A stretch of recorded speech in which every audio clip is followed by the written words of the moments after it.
Next हम बच्चों we are in the part of residential status, इसको भी आज हम लोग फिनिश करने वाले हैं। ओके ना। क्वेश्चन नंबर 8 ऑलरेडी टिल 7 तक का हो गया था बच्चों। Mister Vilas a foreign national furnishes the following information for the previous year 2019 and 20. Okay. Profit on sale of plant at London. Profit on sale of plant at London. मैंने कल क्या बोला था बच्चों? Don't read the bracket first time. First read the normal बच्चों. Read कभी bracket का एक साथ नहीं पढ़ते बच्चों। तो पहला बोला बच्चों profit on the sale of plant at London. तो क्या आएगा बच्चों? आप बताओ मेरे को।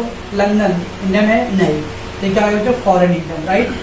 ओके। अब फॉरेन इनकम तो बच्चों हम लोग खाली एक कैटेगरी में आएगा, पहले वाले ना।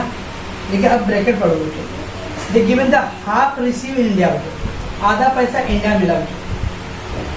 और जब आधा पैसा इंडिया मिला बच्चों तो आधा इंडिया का इनकम हो गया। प्रॉपर्टी आपने लंदन में बेचा क्योंकि उसका आधा पैसे इंडिया में लेके आ गया बच्चों, तो आधा पैसे इंडिया मिला, आधा लंदन में मिला। तो जो लंदन में ट्रांजेक्शन होता है ठीक है बच्चों, तो जो इंडिया में मिल गया वो क्या होगा बच्चों? इंडियन इनकम हो गया बच्चों। ओके। तो इंडियन इनकम हो गया तो बच्चों क्या करेंगे हम लोग? इंडियन इनकम तीनों को टैक्स लग गया। तो मैं क्या बोल रहा हूँ? 46,000 का प्रॉफिट हुआ बच्चों। खाली यहाँ तक होता था profit on sale of plant on London, तो हम लोग खाली एक को बोलते हैं। But half money receive in India बच्चों, तो 46 का हाफ मतलब बच्चों 23,000। तो 23 रिसीव इन इंडिया, तो वो 23 तो इंडियन इनकम हो गया बच्चों, और इंडियन इनकम तीनों टैक्स है। बाकी के 23 कहाँ मिला रहेगा बच्चों? लंदन में मिला रहेगा, तो फॉरेन इनकम है। ओके। अपना रूल क्या है? पैसे रिसीव या काम, दो में से कोई एक काम इंडिया में अगर हुआ रहेगा बच्चों तो इंडियन इनकम हो जाता है। आगे बच्चों profit on the sale of plant at Delhi. Profit on the sale of plant at Delhi, तो क्या है बच्चों? दिल्ली इंडिया में है, तो इंडिया में तो इंडियन इनकम हो गया बच्चों। ओके। 52 आपको एक गूगली बॉल डाला है। Half ball receive in London, half amount receive in London बच्चों, आधा पैसा लंदन मिला बच्चों। सेम उल्टा अभी वो वाला ट्रांजेक्शन था लंदन में हुआ था बच्चों, आधा पैसा इंडिया मिल गया, तो आपने बोला आधा इंडियन इनकम आधा फॉरेन इनकम। अभी बच्चों इधर बोला आधा पैसा लंदन में मिला, तो सर आधा लंदन में मिला तो लंदन का, बाकी आधा इंडिया में मिला। गुड। आधा पैसे मिला ना बच्चों, लेकिन वो ट्रांजेक्शन कहाँ पे हुआ था? इंडिया में। और जब ट्रांजेक्शन इंडिया में हो गया बच्चों, तो पैसे आधा क्या पूरा ही लंदन में मिलने दो ना। तमिलनाडु में क्या बोला बच्चों? फर्स्ट वाले में ट्रांजेक्शन लंदन में हुआ था, इससे इम्पोर्टेंट पैसे कहाँ मिल रहा है। जब ट्रांजेक्शन बाहर होता है बच्चों तो हम लोग को देखना है कि पैसे कहाँ मिल रहा है, और जब ट्रांजेक्शन इंडिया में हो गया बच्चों तो पैसे कहीं भी मिलने दो ना। ओके। ये था आपको कंफ्यूज करने के लिए दोनों में। ओके बच्चों। तो when the transaction made in Delhi बच्चों, तो होल अमाउंट इंडियन इनकम हो गया बच्चों। फिर चाहे वो हाफ रिसीव करने का आउटसाइड और द फुल रिसीव करने outside, it's not matter. Interest on UK development bond, inter UK development, UK United Kingdom, entire amount receive in London, पूरा पैसा वहीं मिला बच्चों, तो foreign income first. Interest on bank account in India बच्चों, in India, तो it's normal बच्चों। Dividend from British company receive India, dividend from British company बच्चों, it's not a Indian company. Indian company dividend exam है बच्चों, British company exam नहीं है। ये क्या है बच्चों? इंडिया में रिसीव इन इंडिया बोला है, तो all taxable. Income from property in London बच्चों, foreign income. Interest receive in London from a company registered in India but mainly operated in UK बच्चों। अब क्या दिया बच्चों? इंटरेस्ट रिसीव इन लंदन, पैसे कहाँ मिले बच्चों? लंदन में। ठीक है। But mainly operated in UK, company कहाँ पे काम कर रहा है बच्चों? यूके में। और द ब्रैकेट में क्या है बच्चों? Company registered in India. आप दुनिया की किसी भी कोने में आप बिजनेस करो बच्चों, अगर आप रजिस्टर्ड इंडिया में हो तो आप इंडियन कंपनी। जैसे पासपोर्ट बच्चों, आप दुबई में काम करो, गल्फ कंट्री में काम करो, कहीं भी काम करो बच्चों, पासपोर्ट इंडिया का है तो आप इंडियन हो बच्चों। पासपोर्ट इम्पोर्ट बाहर देशों के लिए, देखते पिक्चरों में पासपोर्ट का द्वारा, क्योंकि पासपोर्ट जिस देश का रहेगा आप उस कंट्री का नागरिक हो, आप कहीं भी काम करेंगे। वैसे ही कंपनी कहीं भी होने दो, कहाँ पर रजिस्टर करा है? इंडिया में। जब रजिस्टर्ड इंडिया में बच्चों तो इंडियन कंपनी है, और इंडियन कंपनी तो बच्चों टैक्सेबल टू ऑल। क्यों बच्चों? इंटरेस्ट रिसीव इन लंदन, पैसे लंदन में, ठीक है। मेनली ऑपरेटेड यूके, काम भी यूके में हो रहा है बच्चों, ठीक है, पर कंपनी रजिस्टर्ड इंडिया, जो कंपनी रजिस्टर्ड इंडिया मतलब इंडियन कंपनी में, ओके। फिर क्या बच्चों, profit from the business in Delhi manage from India. Oh my God, Delhi में बिजनेस कर रहा मैनेज फ्रॉम इंडिया, ऐसा बोल रहा जैसे लगा कि इंडिया बाहर का हो या दिल्ली अंदर में, इंडियन इनकम। आगे सबसे इंपॉर्टेंट पॉइंट बच्चों, rental income from a property in Nepal, rental income from property in Nepal बच्चों, okay. Deposited by the tenant, तो नेपाल में आपने कोई प्रॉपर्टी लिया था, प्रॉपर्टी लेके भाड़े पे डाल दिया बच्चों, टेनेंट, टेनेंट मतलब भाड़ोतरी बच्चों, ओके। तो भाड़ोतरी बोल दिया भाई मेरे अकाउंट में पैसे डाल देना, तो भाड़ोतरी वहां से आपको इंडिया में डालना आएगा पैसा, no. Deposited by the tenant in a foreign branch of a Indian bank operating there, बहुत इंपॉर्टेंट बच्चों, इसके सुनने पहले। इंडिया में भी बच्चों जो बैंक्स है वो 4 टाइप के बच्चों, अब 4 टाइप की क्या, एक है बच्चों public bank, that is called government bank. एक है बच्चों प्राइवेट बैंक, तीसरा बैंक है बच्चों कोऑपरेटिव बैंक, और चौथा बैंक है बच्चों foreign bank. Public bank, SBI, PNB, सुनिए sir, PNB, bank of Baroda, ये सब बच्चों क्या है, public bank.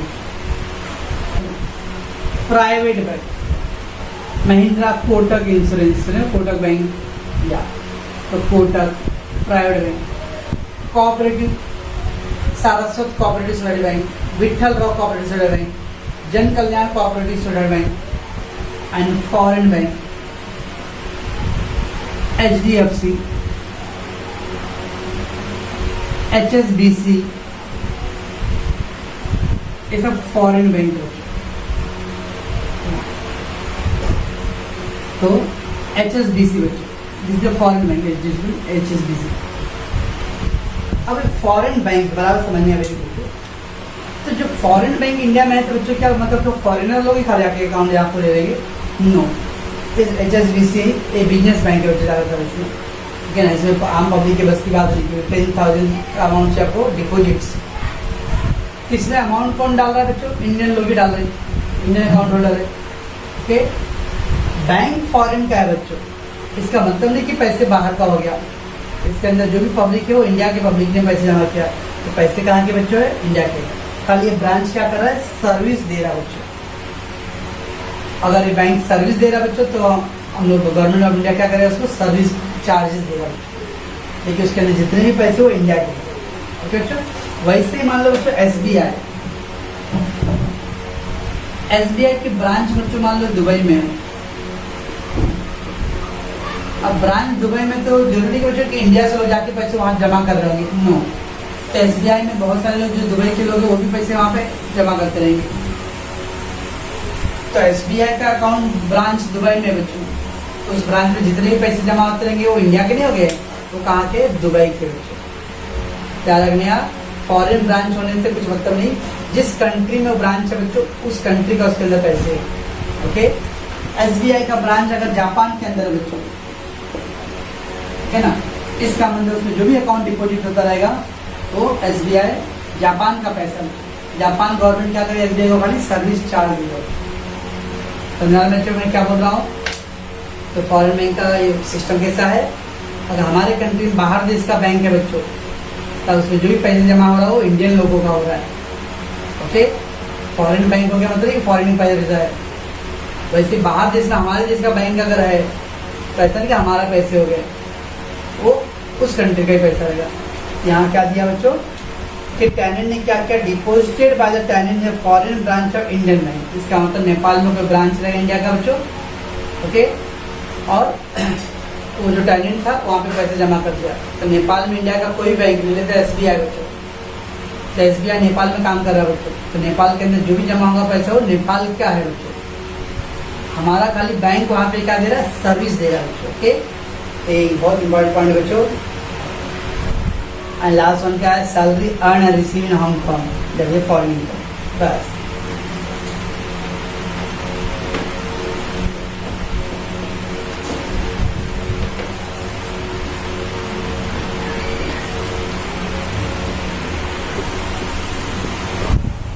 Profit on sale of plant at London.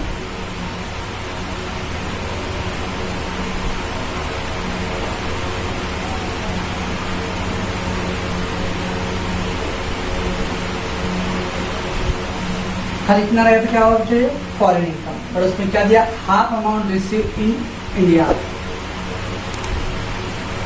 Half receive in India.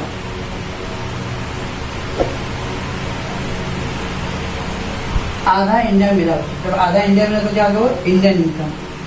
तो 46 का बच्चों 46,000 का हाफ कर लेंगे हम लोग, 23 ये इंडियन इनकम बराबर बच्चों। बाकी आधा तो इंडिया मिला, बाकी आधा कहाँ मिला रहेगा बच्चों, लंदन में। हाफ रिसीव्ड इन लंदन, तो प्रॉपर्टी लंदन में बेचा था, उसका आधा पैसा इंडिया मिला था, बाकी का आधा कहाँ मिला रहेगा, लंदन में मिला रहेगा। तो that is a foreign income.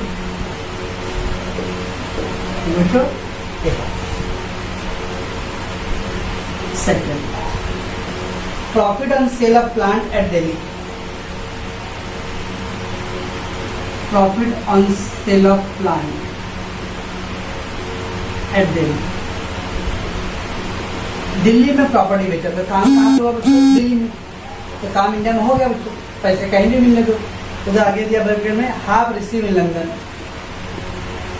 Half receive in London. Public को कंफ्यूज की तरह सर, आधा लंदन मिला सर तो आधा इंडिया में मिला ना, पैसे आधा मिलने दो पूरा मिलने दो। वर्क कहाँ पे हुआ बच्चों, पूरा इंटायर वर्क इंडिया में हुआ है।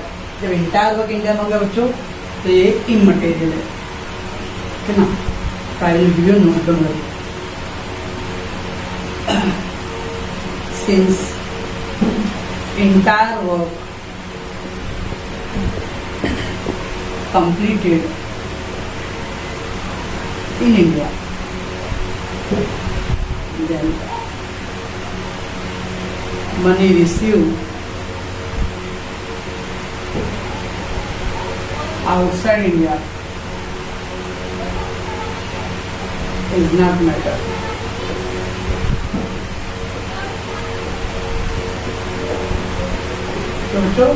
तो जब काम इंडिया में हो गया है तो पैसे कहीं भी मिलने दो, that is not a matter बच्चों। Okay, entire amount call Indian income.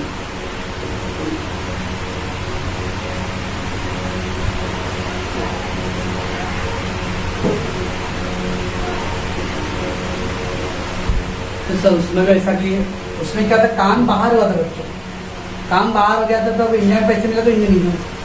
यहाँ पे जब काम पूरा इंडिया में हो गया बच्चों तो पैसा कहीं भी मिलने दो, ओके। तो क्या होना चाहिए, इंडियन इनकम ना। Note number 2,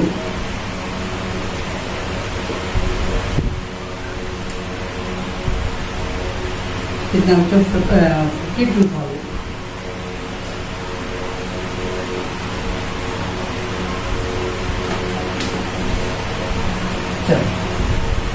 Then interest on the UK bond, entire amount received in London. Interest on UK bond, entire amount received in London.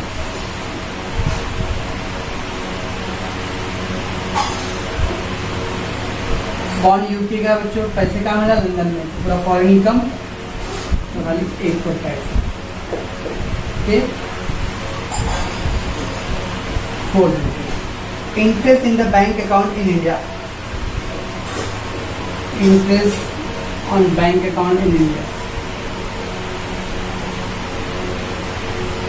इसको मुझे कुछ समझाना नहीं होता बच्चों, Indian income 5,000।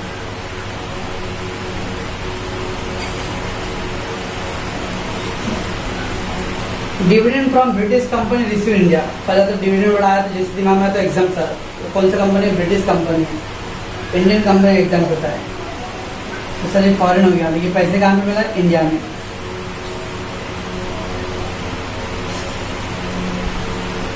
So dividend from British company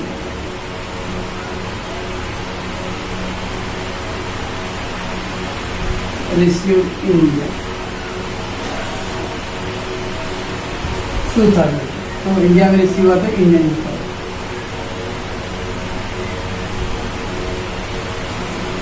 then income from property in London, property London में है। Income from property in London, अब जो लंदन में रिसीव हुआ तो foreign income 3000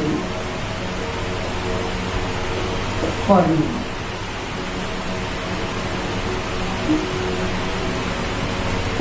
entry receive in London from a company registered in India but mainly operate UK. पैसे London में मिला बच्चों, काम भी ज़्यादातर मेनली ऑपरेटिव में, मतलब ज़्यादातर काम यूके में होता है, लेकिन कंपनी रजिस्टर्ड कहाँ है बच्चों? इंडिया में। जब रजिस्टर्ड इंडिया में तो कहाँ की कंपनी कहलाएगा? वो इंडियन कंपनी। ठीक, इंटरेस्ट रिसीव्ड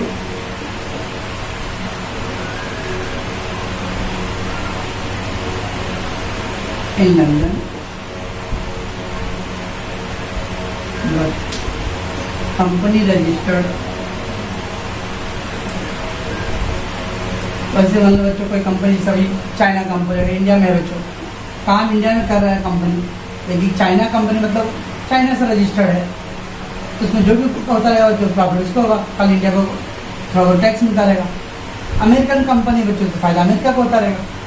ठीक है, वैसे यूके में इंडियन कंपनी, इंडियन कंपनी को फायदा होगा। India receive in London but company registered in India, तो कंपनी रजिस्टर्ड इंडिया में बच्चों तो इंडियन इनकम है 18,000।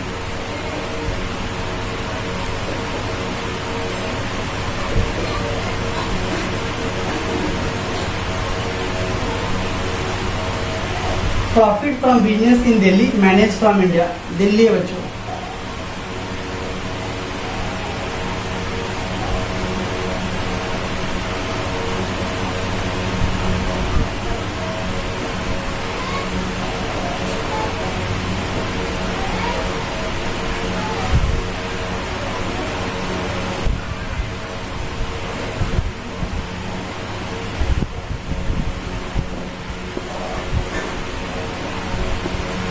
मैनेज फ्रॉम इंडिया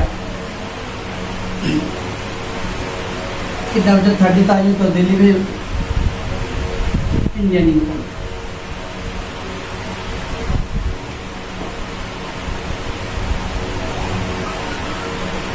आगे इंपॉर्टेंट बच्चों बैंक का था बच्चों।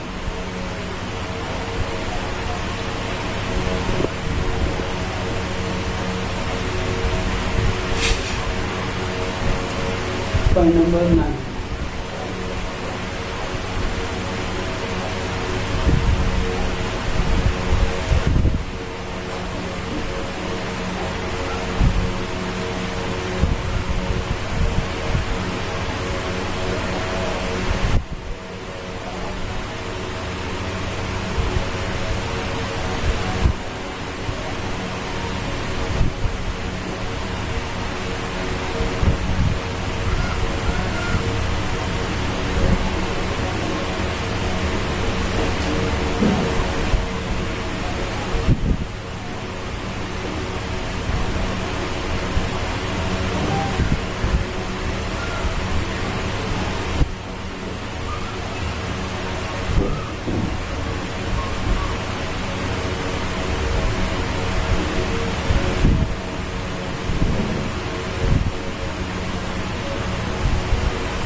क्या है? Any foreign bank operated in any country, कोई भी फॉरेन बैंक बच्चों किसी भी कंट्री में काम करने दो, then all deposit of that branch is called income of such country where that branch situated. उस ब्रांच में जो भी पैसे जमा होता रहेगा बच्चों, वो पैसा किसका रहेगा? वो ब्रांच कहाँ पे? अगर वो ब्रांच नेपाल में बच्चों तो पैसा कहाँ का है? नेपाल का है। वो ब्रांच बच्चों अगर दुबई में है तो कहाँ का पैसा है? दुबई का बच्चों। तो ब्रांच जिधर पे रहेगा बच्चों, क्यों ऐसा रहता है? लॉजिक समझो ना बच्चों। दुबई में ब्रांच है तो कोई इंडिया से जाके पैसे जमा नहीं कर जाएगा वहाँ पे, इसका तो दुबई का ही पैसा वहाँ पे जमा हुआ रहेगा। दुबई में जो काम करते रहे लोग जमा करते रहेंगे। तो ऐसे नेपाल में डिपोजिट हुआ रहेगा बच्चों, तो नेपाल के लोग ही जमा करते रहेंगे। ये सोच सकते हैं इंडिया के लोग भी वहाँ रहते रहेंगे तो इंडिया लोग भी जमा करते रहेंगे, तो अल्टीमेटली नेपाल के अंदर के लोग ही जमा कर रहे हैं बच्चों। ध्यान रखना है कि ब्रांच जिस कंट्री में पड़ता है बच्चों, उसके अंदर जितने भी पैसे वो सब उसी कंट्री का रहेगा बच्चों। बच्चों यहाँ पे क्या दिया बच्चों? Rental income from the property in Nepal. Property कहाँ बच्चों? नेपाल में। डिपोजिट बाय टेनेंट, आपने भाड़ोतरी हो सकता है आपने इन्वेस्ट किया रहेगा, प्रॉपर्टी वहाँ फेंक दिया बच्चों और भाड़े डाल दिया, और भाड़ोतरी को बोल दिया भाई मेरे अकाउंट में डाल देना। तो deposited by the tenant in a foreign branch of the Indian bank. तो इंडिया का बैंक है बच्चों, लेकिन कहाँ पे ब्रांच है उसका? नेपाल में ब्रांच है, foreign branch. Okay, from the property operating there बच्चों। SBI एग्जाम्पल जैसे SBI कहाँ का बैंक है बच्चों? इंडियन बैंक है, इंडियन बैंक। अगर हम लोग बच्चों ब्रांच इंडिया में, in India, branch in Dubai, branch in Colombo.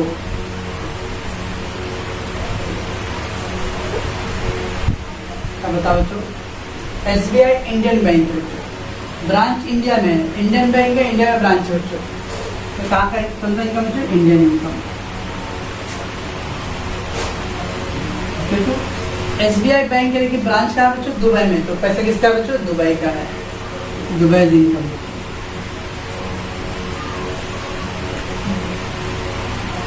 Branch in Colombo बच्चों, कोलंबो कहाँ पर आता है? श्रीलंका में। ये इनकम कहाँ का है? श्रीलंका इनकम। समझा बच्चों ने क्या बोला? क्या ब्रांच जहाँ पे लाइज होगा उस कंट्री का वो इनकम रहेगा बच्चों। ओके, तो ऐसा भी ब्रांच कहाँ पे बच्चों? नेपाल में है, तो इनकम कहाँ का रहेगा? नेपाल का। नेपाल का मतलब फॉरेन इनकम है बच्चों।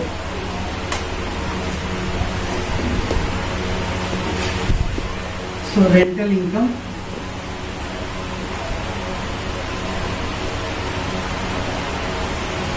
From property in Nepal.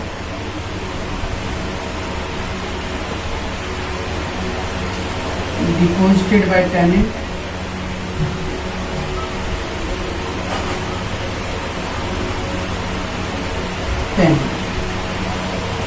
in a foreign branch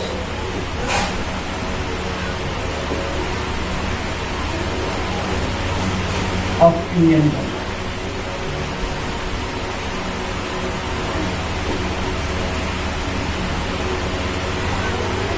ये हो चुका है फॉरेन इनकम है, वाई क्योंकि नेपाल में की ब्रांच में जमा है 25,000 बच्चों। बस एंड द लास्ट पॉइंट बच्चों, salary earn and receive in Hong Kong, that is normal.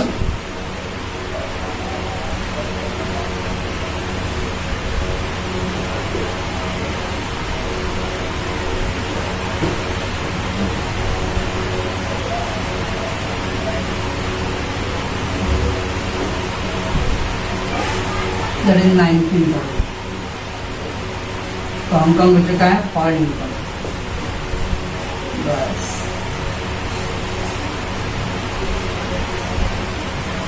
Sir चलो 30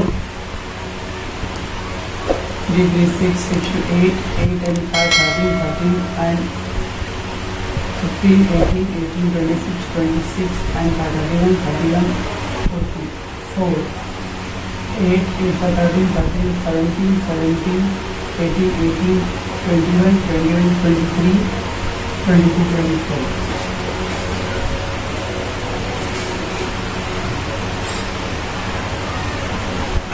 3, 5, 5 by 10, 12, 12, 20.